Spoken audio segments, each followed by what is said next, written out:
Brothers and sisters, I'm Jesse with Living Tree Community Foods, and today we're going to share some thoughts on the greatest bubble ever. To those of you who are dedicated to aliveness in the food you eat, may we ask you to consider that the economy of a modern society is also a living thing. It has a circulation, it has a pulse, it has a rhythm. Its lifeblood is the circulation of a very special sort of thing called a commodity. It is an object, it is a thing, and at the same time, it is a social entity endowed with wonderful properties that allow it to socialize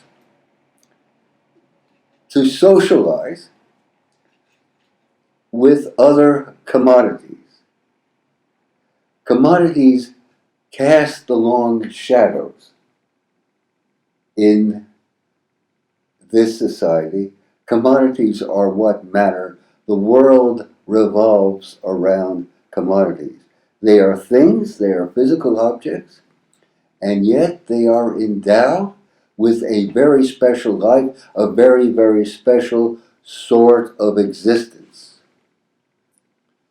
Then there are specialized organs, such as the factory, where commodities are produced by means of commodities. There are other organs, such as the financial system, which facilitate production and expansion, and still other specialized organs, like the monetary system, which facilitates circulation. Like our body, this living entity is wondrous complex. It is replete with cycles, both short-term and of longer duration. Take a look at this chart. This is a chart of expansions since 1857. So we have a pulse here, a definite expansion and contraction, expansion and contraction, expansion and contraction. And there are even very, very large expansions and very, very sudden contractions, which we commonly refer to as crashes or market corrections, to use the economic lingo. One such convulsion occurred in 1929, and another occurred in 2008. There is nothing simple about a commodity. And then there are bubbles. We are simultaneously experiencing a stock market bubble, a government debt bubble, a corporate bond bubble, a real estate bubble, and a student loan debt bubble. Bubbles appear to be endemic. And here we can look at the bubbles, at the bubble graphically. Here's a chart of household net worth as a percentage of GDP. And here we have the dot-com bubble, the dot-com bubble in the late 90s, the housing bubble in 2008, and here we are right now with the present greatest bubble ever. History has shown us that eventually all financial bubbles burst. This happened most recently in 2008. The U.S. economy went into its deepest decline in the post-World War II period. In times past, it was recognized that recessions are just as necessary as an essential part of the metabolism. Recessions remove the excesses built up during the expansion the expansion and reset the table for the next leg of economic growth. Recessions are an essential part of the whole. But this time it was different. Instead of trusting to market forces, the Federal Reserve intervened. They launched a $750 billion bank bailout program. Also, interest rates were reduced. A program of pumping money into the system was begun. They called this quantitative easing. The stock market roared. Think of it. No more recessions. The Fed will fine-tune the economy. This was for the Fed a new role.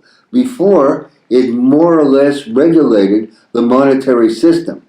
It now became responsible for GDP growth.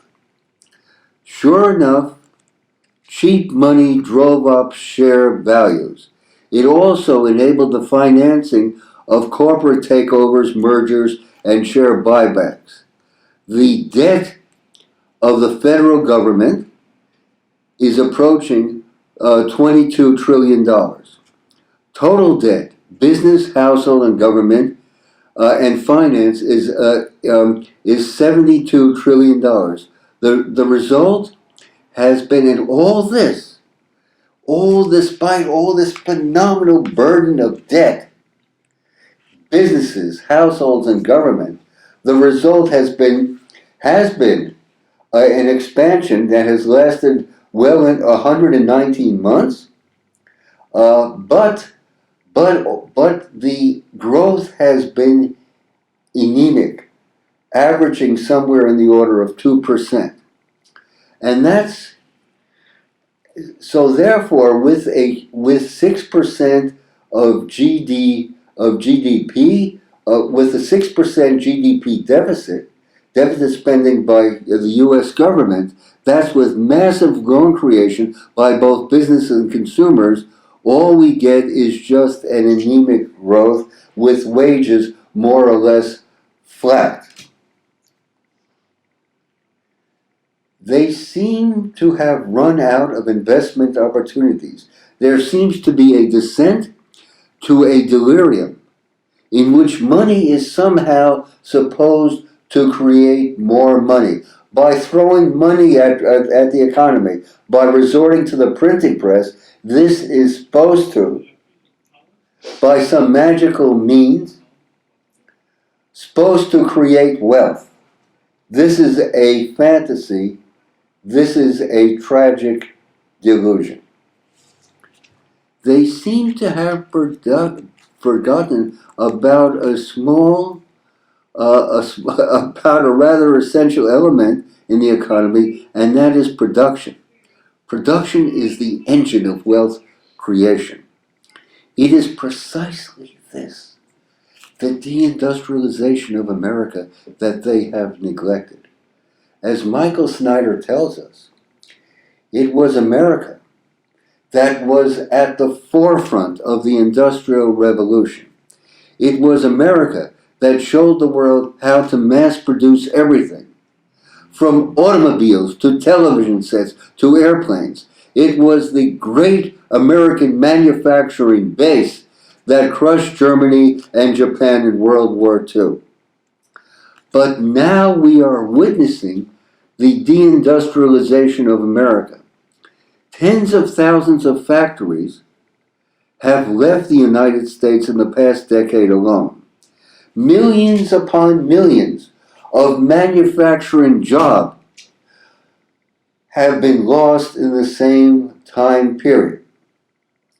The United States has lost a whopping 32% of its manufacturing jobs since the year 2000. In the last 20 years, 32%, just about a third of jobs in manufacturing have been lost. That comes to about 5.5 million manufacturing jobs. Last year, China shipped $563 billion worth of goods to America, but purchased only $120 billion worth of stuff from here. In other words, there's a $443 billion gap. It's ridiculous. The underlying cause is that we have shifted our manufacturing base to Asia. The Chinese did not steal American jobs. The simple fact is that America has become uncompetitive. In summary, America has gone from a manufacturing economy, from the workshop of the world, to an economy based on finance, insurance, and real estate. The output of the country's manufacturing base has been surpassed by that of a bunch of real estate agents and house flippers. Finance, real estate, insurance simply transfer wealth from one sector to another. They do not create wealth. They do not create wealth. They do not contribute to growth. Now it was but a step to say that if printing money was a wonderment, if printing money was so wonderful, the answer to all of our difficulties, then why not? Why not print money instead of just throwing money at Wall Street? Why not print money to give people health care, free college education, or even a basic universal income? Why not print money to build roads, to give people health care, or to build roads and to give people health care? Crowned heads of state have been doing it since time immemorial. That is, debasing the currency to pay off their debts.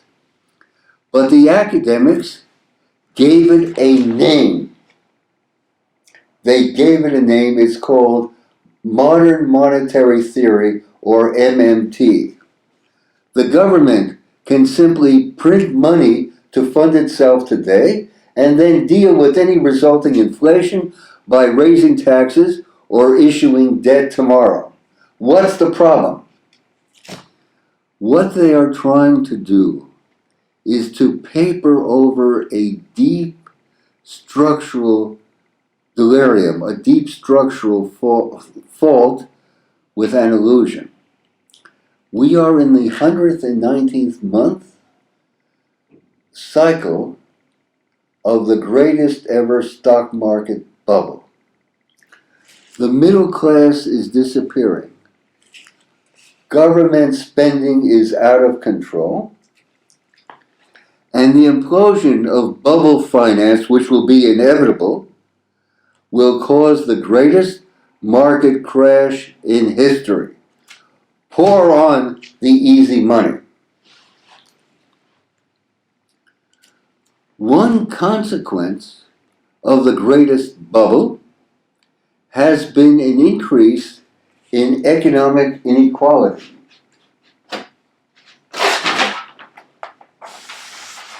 Take a look at this chart. We see that the top 1%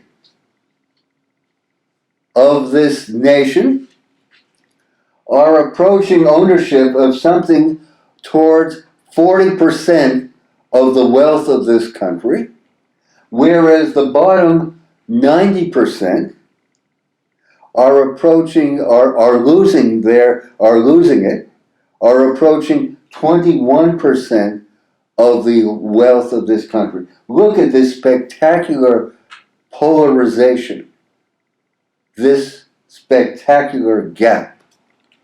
Meanwhile, wages have stagnated for ordinary Americans. The median wage is around $30,000, that means that half of America is earning less than $30,000 a year, and half over more than $30,000 a year. Thinking of trying to support a family, pay rent and food and so on that. So we have seen that even though we are in the very, very late stages of the greatest bubble era, the middle class is disappearing, government spending is out of control, and the implosion of bubble finance will cause the greatest market crash in history. Brothers and sisters, it seems to us we have to begin again. We have to get out of this delirium. We have to get back to the original endeavor, the first industry, the cultivation of this American earth. Every backyard an intensive garden, every vacant lot a community garden. We can do it. I have absolute faith in the resourcefulness, the creativity, the sense of right and wrong and productivity of this great American people. We can yet be an edible schoolyard for the human spirit.